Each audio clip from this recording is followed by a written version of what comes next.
Hello, my name's Gareth. I'm the CEO of the Evolve Group. Today I'm going to talk about scales and research. Scales and research, they go together like fine food and wine, or possibly Tom and Jerry. As researchers, saying please rate the following is hardwired into our brains. We're taught to do that from the very start. If we want to understand how people feel, you ask them to rate something. It's something that's embedded in us through decades of repetition. Well, today I'm going to challenge that. I'm going to challenge the thinking behind it and perhaps encourage us to break some of those career habits.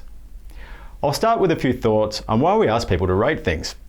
Consumers' experience with brands reshape our perceptions of them. Those perceptions then influence our behaviour, including our choices of what we buy.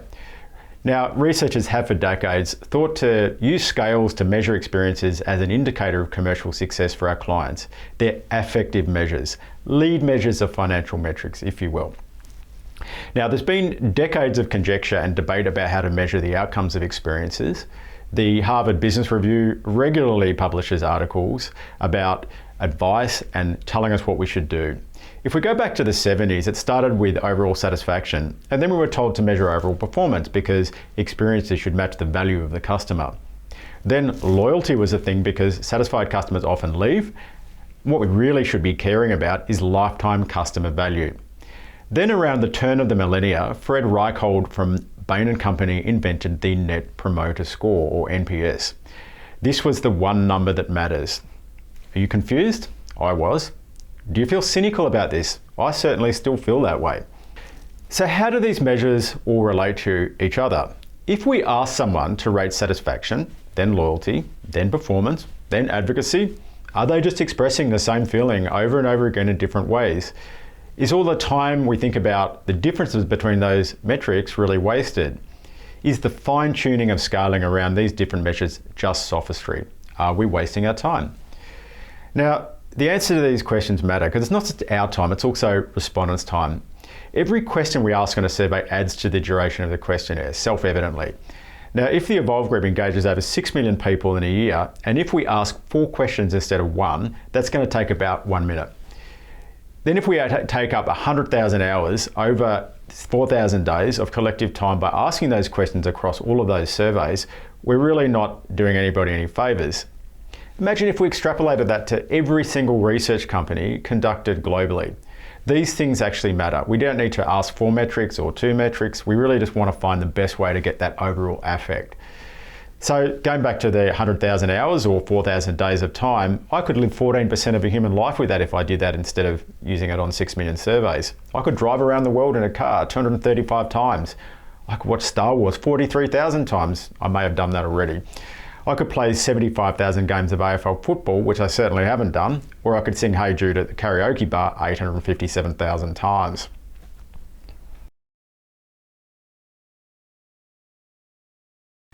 So to get some answers to these important questions, we decided to ask over 700 Australians to rate their superannuation fund performance about how satisfied they were, how the fund performed, would they recommend the fund in a Net Promoter Score scale, and whether they would intend to be a member in future, also known as loyalty. Now, we used a very simple version of our conversational AI technology to explore why people gave those ratings. And if you're not familiar with it, that's a form of artificial intelligence that allows us to probe at scale to really understand how people feel. Our method of data collection was a traditional online survey format using a large and well-respected research panel.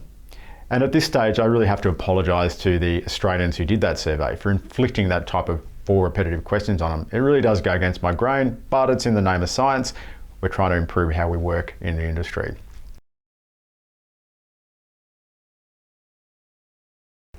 So let's have a look at what we found. On the screen, you can see the distribution of ratings across the scales that we tested, and I'm going to walk through those and provide some overlay in terms of what it actually shows. Now, my first observation is that satisfaction and fund performance, perhaps expectedly, are really measuring precisely the same thing. And my interpretation is that you can measure one or the other, but you would not bother to measure both because they are showing the same thing.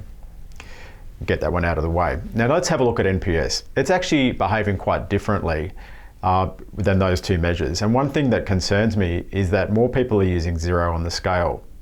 I don't like that the NPS is scaled from 0, not at all likely, through to 10, which is the most positive value in terms of likely to recommend.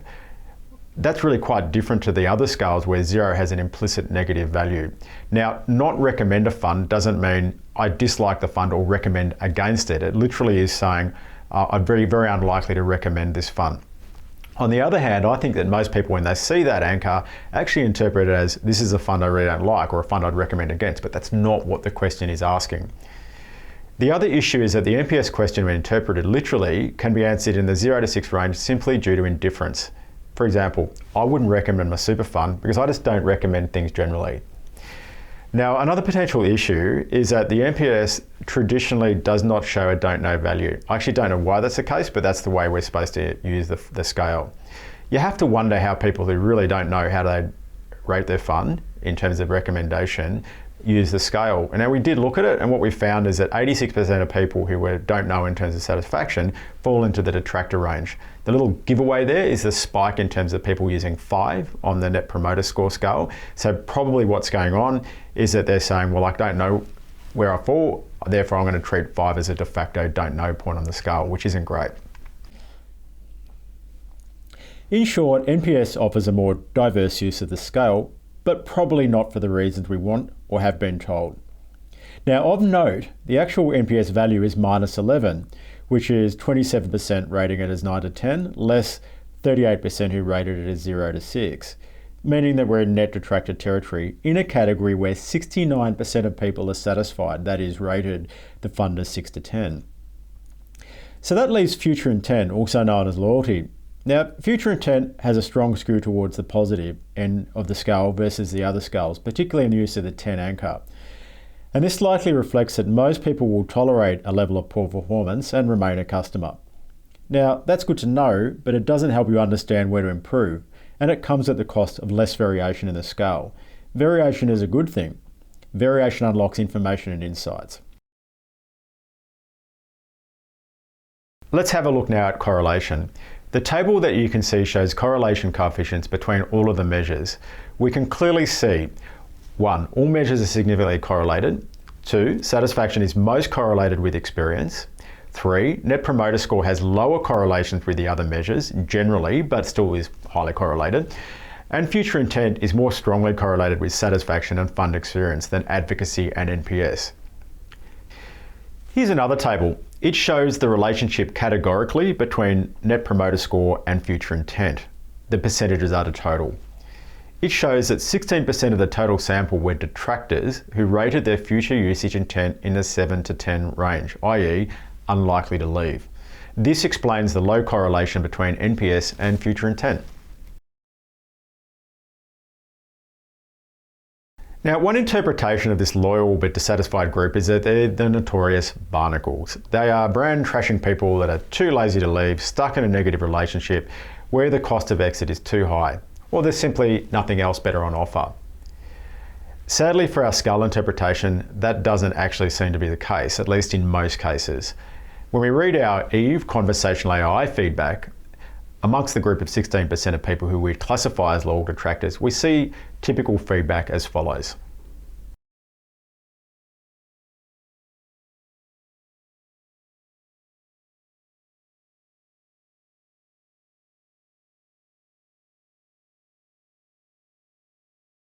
Let's now look at satisfaction and future intent. For easy comparison, we've kept the scales aligned to what we showed before with NPS, that is by using 0 to 6 in a negative sense. You can see from the table shown that the proportion of dissatisfied fund members who rate future intent in the 7 to 10 range has dropped to only 7%. Now, this is largely an artifact of using 5 and 6 and a negative range to align with that Net Promoter Score. If I change the crosstabs to only look at the 0 to 4 satisfaction rating, that is less than satisfied, future intent drops to just 1%. In fact, if you piss people off, most people are going to leave, or at least they say they will. So that's good to know. Most people are rational, although we still have to believe that they're going to follow through and do what they say they're going to do.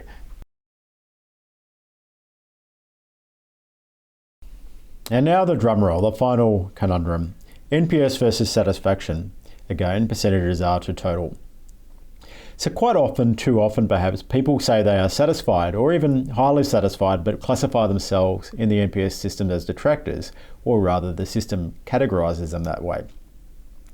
Specifically, 12% of the sample are detractors, but also happy, fun customers. So yes, they're correlated, but very much imperfectly so, in a way that brings the NPS scale into question, or at least how it is commonly interpreted. It's these issues that lead many researchers to have doubts about NPS as a measure. And frankly, if you ask me, it's because of poor scale design. Detractors are not really detractors, or at least not always. A quick fix that will never happen, of course, is to call detractors non-recommenders.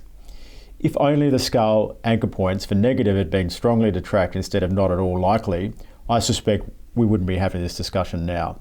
Maybe that's something for the future, another AMSRS conference.